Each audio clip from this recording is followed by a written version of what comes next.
જય શ્રી કૃષ્ણ. હું સ્નેહા મારી પહેલી રસોઈમાં તમારું સ્વાગત કરું છું. આજે આપણે બનાવશું ખૂબ જ સ્વાદિષ્ટ અને ચટપટો સાઉથ ઇન્ડિયન કેરી ભાત. જો તમને રેસીપી પસંદ આવે તો વિડીયોને લાઇક શેર અને ચેનલને સબસ્ક્રાઈબ કરજો. કેરી ભાત એટલે કે મેંગો રાઈસ બનાવવા માટે આપણે 1 કપ ચોખા લેશું. આ ચોખાને આપણે 2-3 વાર પાણીથી સારી રીતે સાફ કરી લેશું.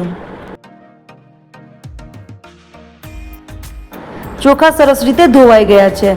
હવે આપણે ચોખામાં આની ઉપર થોડુંક અડધો ઇંચ જેટલું પાણી આવે એટલું પાણી નાખવાનું છે.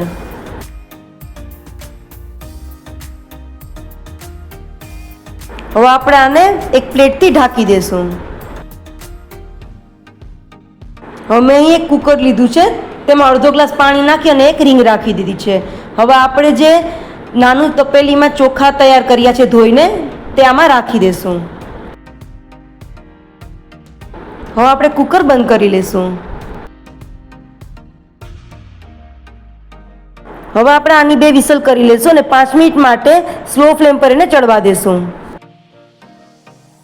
ચોખા છે તે સરસ રીતે ચડી ગયા છે. તમે જોઈ શકો છો કે ખૂબ જ ખુલ્લા આપણા ભાત બનીને તૈયાર થયા છે.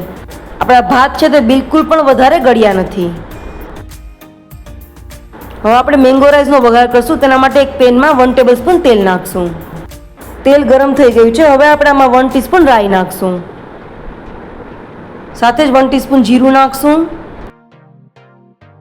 1.5 ટીસ્પૂન ચણાની દાળ નાખશું. 2 સૂકા લાલ મરચાં નાખી દેશું.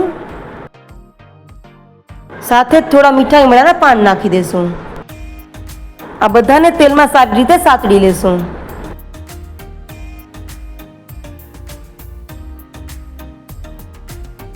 આ બધું સરસ રીતે સતળાઈ ગયું છે. હવે આપણે આમાં 1 ટેબલસ્પૂન સિંગદાણા નાખશું. આને પણ થોડી વાર માટે તેલમાં સાતળી લેશું.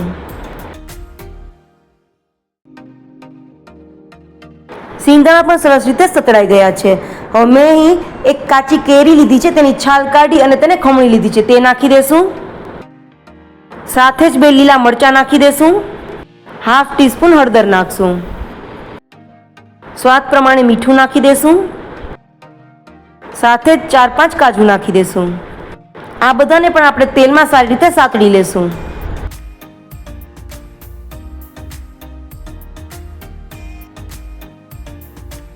આ બધું પણ સારી રીતે સતળાઈ ગયું છે. હવે આપણે આમાં 1 ટીસ્પૂન ગ્રેટ કરેલો આદુ નાખશું. આદુને પણ સારી રીતે મિક્સ કરી લેશું.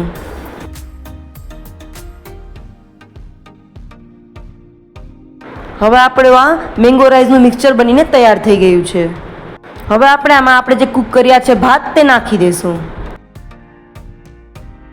ભાતને આ મિક્સચર સાથે સારી રીતે મિક્સ કરી લેશું.